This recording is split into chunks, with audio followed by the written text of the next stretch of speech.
Sports fans, welcome to yet another exciting episode of the Golden Score Show with me, Adelani Ogunrinade. And guess what? I have a special secret for all of you.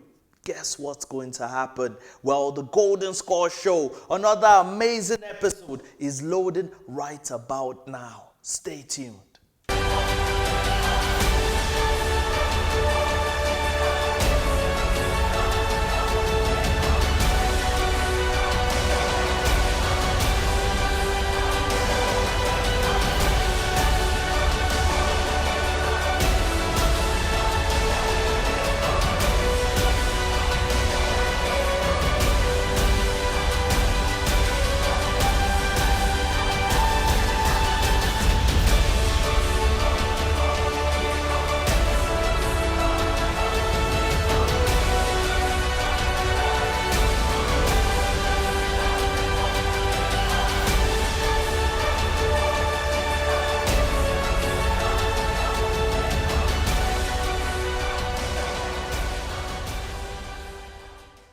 Welcome back to the Golden Score Show right here on Non-Film Flicks. My name is Adelani Ogunrinade. Of course, I'm not alone. I'm here with Emmanuel Akurada. Emmanuel, welcome back to the show. Thank you, Adelani, for having me. All right. It is a pleasure to be here. All right. Well, I certainly hope it is a pleasure to be here. I'm about to roast you with so many questions about what we witnessed this week in football. Yeah. It was incredible. It was pulsating. I mean, so many things to talk about. Yeah. What has been the highlight for you? It has to be the one and only Chelsea beating Liverpool for me.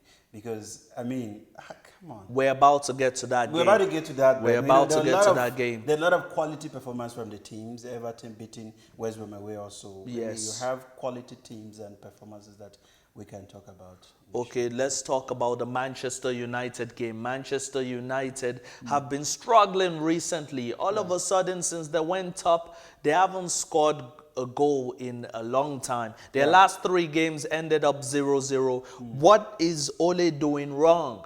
I don't think, okay, anyway, you have to blame the coach because he's in charge. But from what I'm seeing from this team is that they lack confidence. The confidence is not there. You've seen players who, and also I go back to the issue of media hyping players. When you see a team doing very well, I think it will be very important and also good for the team, for the spotlight to at least not be too much on them. Because by the time you start hyping them too much, then you start seeing situations like this. We see a Manchester United that went on top of the league and then the paper started calling them as a title contenders. You know, and this is a young team that a young coach with a young team, trying to build a quality team for Manchester United. A Manchester United that is struggling to win trophies in recent years. You know, so it now, the pressure became too much on the team. I don't think there's anything wrong with the team. The quality is still there. The players are young. Are they handling the pressure very well? No. They are not handling it very well because obviously it affects their performance in recent days. Well, let's talk about the manager. Yeah. Is he underperforming this season? I've spoken to a few Manchester United fans and, you know, some are happy with his performance. Others are saying, for Manchester United, this is not good enough. It's not. It's certainly not. You look at the Manchester United that we all know, a Manchester United that was competing on the highest level. The Sir Alex Ferguson Manchester United, yes. With the class of 1992. Yes. You know, so when you have a team that for so many years, over a decade on top, of dominating, winning trophies, producing quality players, signing quality players, went from that into a place where players are finding it difficult going to Manchester United and the team itself cannot attract quality in that to come to Old Trafford. Ask yourself, is the manager doing the right thing? There's so much pressure on the manager right now because as somebody is going into a place where the culture of the club is about winning. Because a certain coach was there for a long time. And that coach instilled a winning mentality. That coach achieved so much with the team. And now you are coming in as a legend of the club who also understand what it entails to win trophies for the team. Now it becomes too much for you to handle the pressure because you are also trying to impress. You know, you were part of the people that achieved so much for the club. Now you want to also replicate that, and this is difficult for him. So I understand the anger from the Manchester United fans, but as sports lovers, I would say to you, the guy is not achieving. Okay, Manchester is so not so what would be a good season for Manchester United? Right now, the season is gone because Manchester United City obviously is taking it. Manchester City is taking it. So if they can be able to finish in the top 4, qualify for Champions League, trust me, that would be a very good performance. Remember, Jose Mourinho said something. He said that when he was asked that what was his best memory of Manchester United, he was saying, it's me finishing second. With this quality, this bunch of players.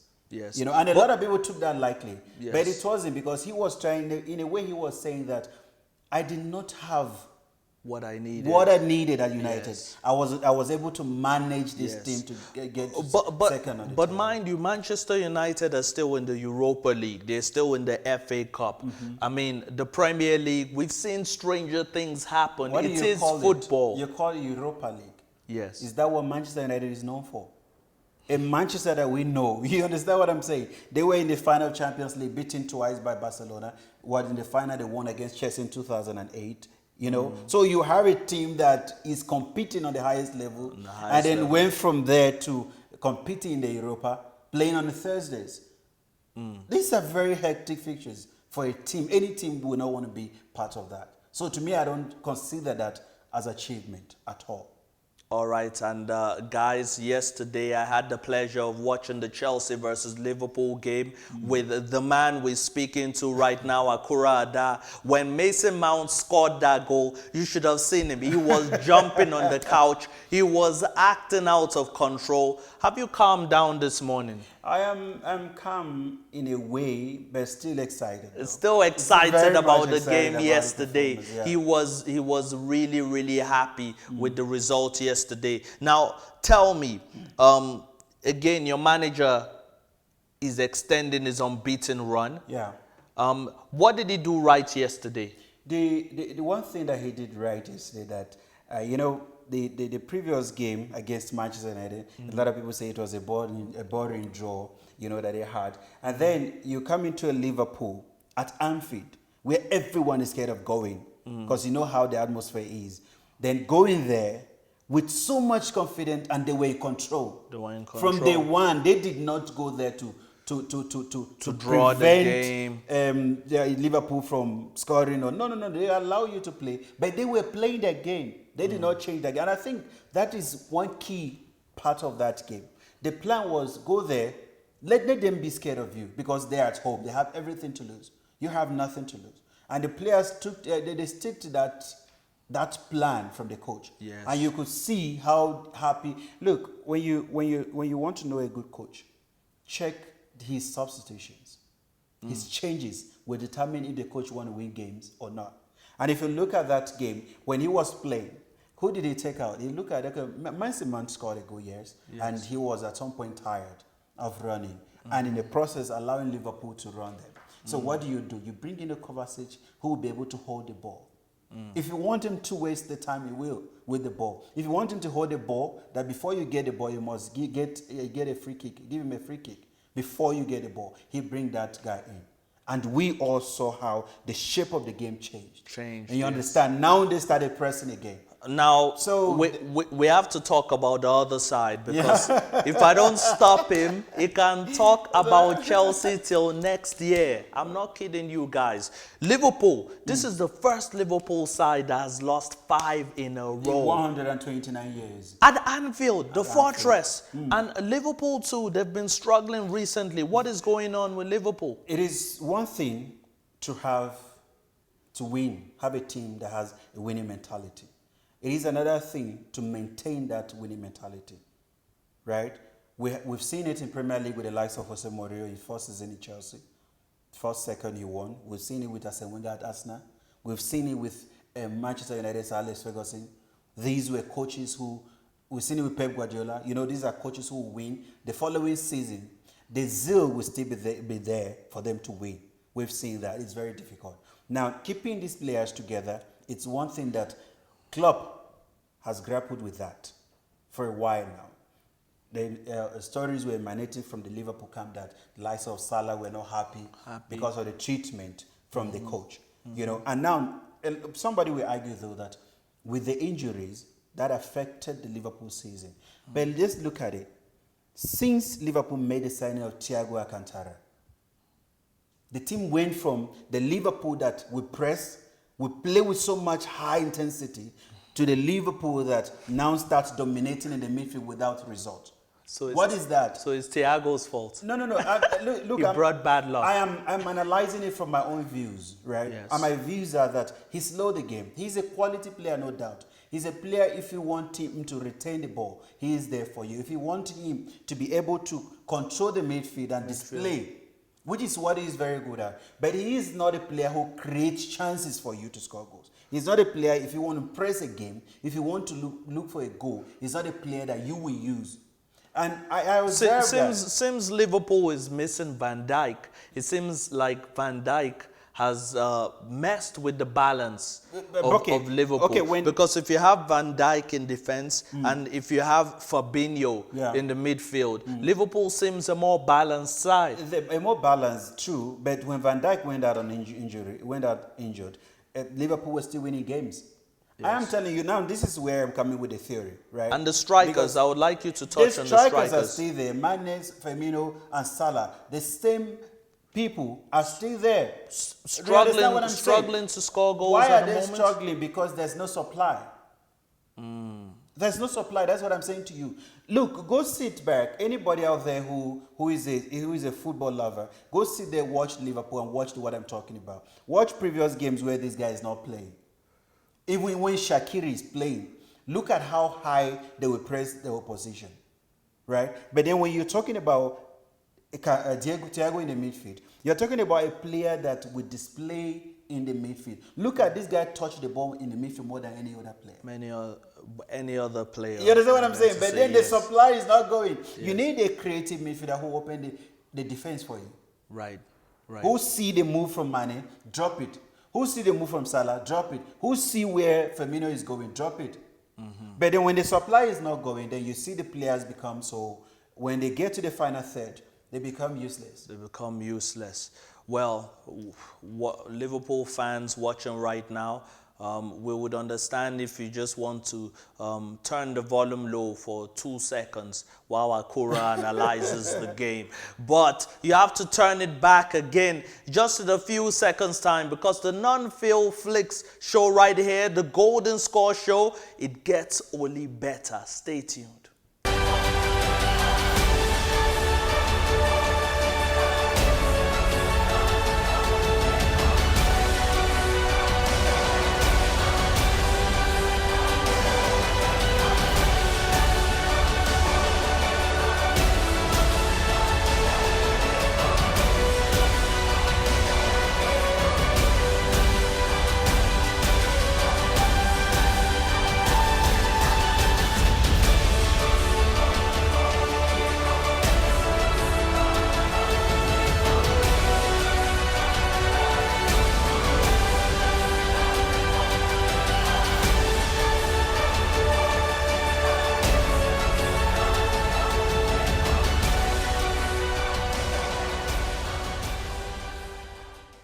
Welcome back to the Golden Score Show. If you're just joining us, where have you been?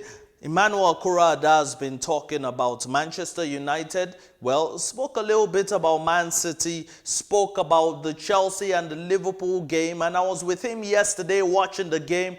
I tell you guys at home, you don't want your children watching how Akura was behaving. He was jumping on the couches, and he was so excited to see Chelsea win. Now, let's talk about the games the people out there could look forward to this weekend, because there's some explosive games.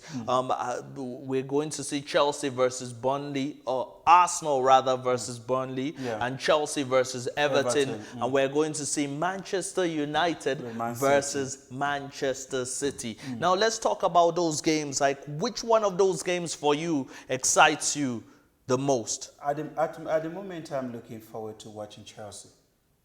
You know, it's a game that I'm looking forward to. I mean, anyone would say that Manchester City, Manchester United is the biggest game this weekend. But you also it seems to be. Yeah, but then you also need to look at it that I mean, coming from the performance point of view, you will agree with me that it's going to be one-sided.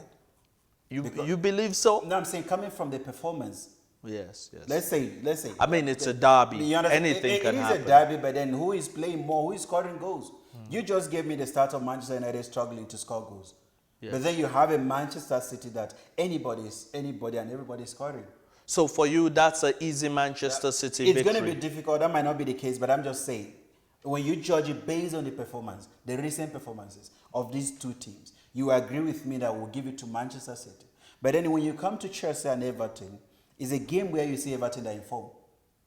They want to qualify for the Champions League. They're in top four right now. Carlo Ancelotti wants that. Richarlison is doing it. Yes. Scored 4 straight goals consecutively. You know. And Arsenal and Burnley? No, I think that one is also one-sided because I see Arsenal winning it. You see Arsenal winning that game. Yeah. Okay, now let's take a more in-depth look into the Manchester City and Manchester United game. Yeah. Because so many people would agree that that's the fixture of the weekend. Yeah. Of the weekend. Now the thing is, Manchester United and Manchester City, it would have been a more intense game if the points were closer. So do you think that would make the players lose their spark, just knowing that Manchester City is so many points ahead of them? What should be their motivation to play? Not so many things are going to be at stake here, Adelani. You're talking about neighbors playing each other, where the bragging rights has been there for a while now. Manchester City in recent times have been dominating. And you also have a Manchester United that, despite the fact that they're not doing very well, will not want to lose to Manchester City. They prefer to lose to somebody outside than losing to Manchester City. You know, so coming into this game is going to be a very... I think both sides are going to be motivated. Manchester United will be motivated because Everton and Chelsea are breathing down the neck, trying to qualify for the Champions. Leicester City is also there, you know. And then you have a Tottenham side that also just picked one back-to-back. And then you have a Manchester City that is also looking at, we're not going to be complacent. We're going to play and win in style. You know, so if these two teams, I think, going into this game, both of them are going to be motivated for one reason or the other to win. Manchester City being the fact that they are on top, they're in form, they will not want to drop points to their neighbors. Manchester United will also want to make sure they have something to play for. Okay. You know? Apart from being a good sports analyst, is also good at predicting the scores. Yeah. Now, Emmanuel Okurada, quickly, can you give me a quick prediction for the Arsenal-Burnley game? I will go with Arsenal 3-0. Arsenal 3-0, Chelsea versus Everton. No, your unbiased scoreline. That is going to be a difficult one. I see Chelsea winning 1-0 because they're winning. They're not losing. They're winning, but the goals are not coming the way we want them to. And the big one, Manchester United versus Manchester City. I'll go with Man City 2-1. You would go with Man City 2-1. Yeah. Man City to win 2-1 and then effectively win the Premier League. League, obviously. I mean, I think they could play the rest of the season with the under-10 side or the under-16 side. We still have like 12 matches to go. Okay. 11 matches. If they can lose all of that and anybody wins, they can win the Premier League. So I don't think they will want to gamble that. So do Arsenal fans still have hope that Arsenal can still win the league if Man City lose? Miracles can happen. You know, I believe in miracles. Well said. Incredible stuff. Always so nice speaking to you on the Golden Score Show. And to the viewers watching at home, guess what? Next week, I'm telling them too many secrets. Should I tell them what will happen next week? Or should I keep this secret? You will tell them next week. Okay, I will tell you next week, but let me whisper it. We have a special guest coming to the Golden Score Show next week, so you don't want to miss it. That's all I could tell you for now. Enjoy your weekend. I know there are going to be so many matches being played, but it is our duty to bring you all the golden scores and top analysis. So next week, make sure you don't miss the Golden Score Show. Take care.